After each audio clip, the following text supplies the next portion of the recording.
6% of the world's population. We are consuming 43% of the world's resources. Even worse is when you look at our federal budget, you will find that the U.S. government, the government that is absorbing so many of the world's resources in such a high rate, is giving back to the poor of the world. The idea of social justice, to me, just says, like, I have, and so if I have, then I share. Or I don't take more than I need. Those types of things were how the early church lived. People sold their possessions so that other people can have their basic needs met. Like, that was the idea. To me, that's where social justice component comes in. We take social justice and we put it in this big, giant category as opposed to breaking it down to, you live on a block with people, make sure everybody on your block has everything they need. Now I'm giving my tithe directly to people that I know need it, like on the street level, person to person. As a result, I'm meeting Christ exactly in the street, and I know I met him. It seems like I was brain dead for years, because I would just step over the cold people, go to church, give my tithe, come home, and be like, boy, I've done a great thing today. But in reality, just going directly to the source and being like, this person has a need, let's meet this need. And that was very empowering and liberating. So for this table, what question was your favorite question, or got the most discussion? And since Ashley hasn't been here, she should represent the group.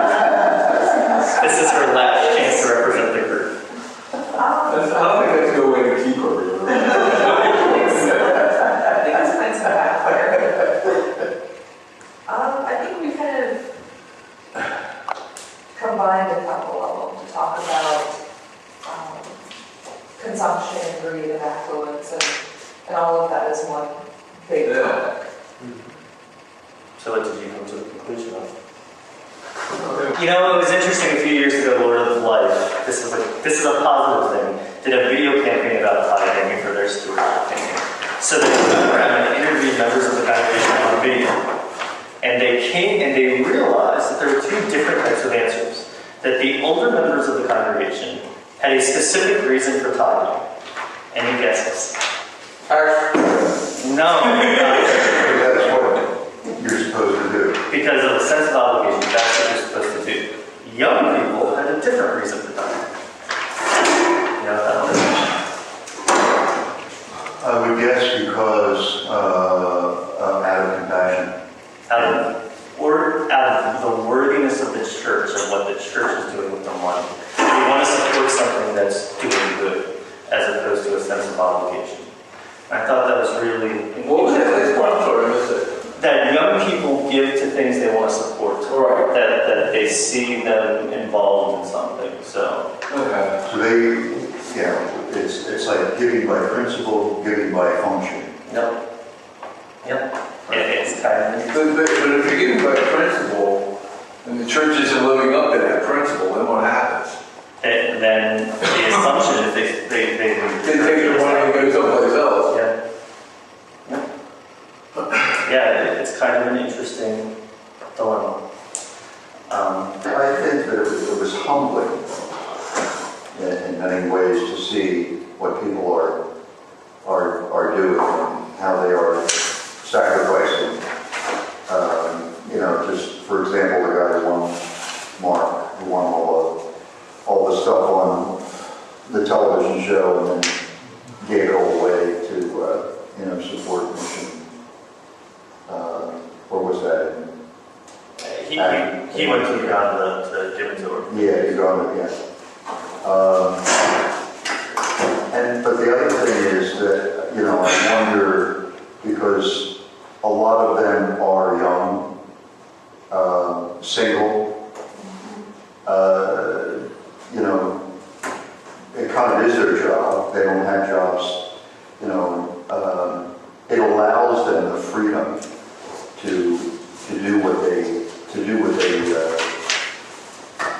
they're doing in way of expressing their faith in this kind of unusual way that would be difficult for people who would tied into systems, whether it be family or work or whatever. So it's just an excuse. It's like, I know a pastor who's doing excuse. Can be an excuse, yeah. You know, well, that's part of this. How do you break out of that to be a little bit more? It's like, looking at that film or reading the Bible, yay, it's fire, what are you going to do about it?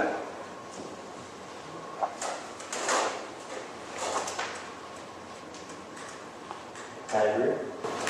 I was very taken back when I saw the poverty in tonight's clip.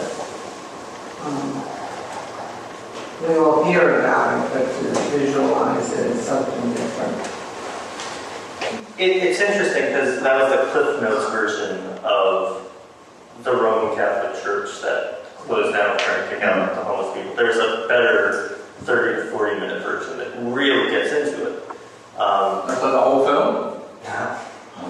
No. And then there's also the story that years ago, Philadelphia tried doing what it just did, which is they made it a crime to hand out food. To hand out food. So if you were giving food to homeless people in Love Park, you were arrested. And they just passed that legislation again.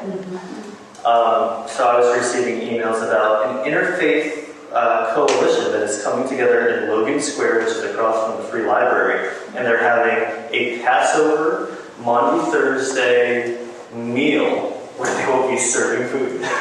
and the chances are going to get arrested. And they were arrested before, and they'll keep getting arrested. And I think they can be done on May 1st, or I have it on May 1st. Because that's when the Barnes Museum opens up. Why is this, what is wrong with giving up the food battle? because they think it encourages homelessness, it gives an image of the city they don't like. Because if we're giving out food in the city, then the homeless will hang out there, and the city won't look as pretty for the visitors. Yeah. And they're using the guise as what the people who are giving out the food aren't doing it in a sanitary way. one of So now you have to take a course in food preparation. the simple way community responds to that by saying, well, we're going to have a worship service and we're going to have communion, except instead of bread and wine, we're going to have pizza and soda. And they were arrested, went to jail, and they were acquitted. The judge threw out the case. At the same time, a church nearby the area, not Lord of Life, I'm not bashing on this one, but a church in the area, a small church, had a ministry of going every Sunday afternoon to Love Park and handing out sandwiches wrapped in Bible verses. Now, I don't know why you would do that, thinking that the homeless are out of touch. I don't understand the Bible verse part, but that's what they did. And when someone was telling me this story, they said, well, we stopped when they passed the law that you can hand out food anymore. My response was, why'd you stop? What law, what kingdom are you aligning yourself with? I thought it was an interesting question. Jesus said, you have heard that it was said, an eye for an eye and a tooth for a tooth. But I say to you, do not resist an evildoer.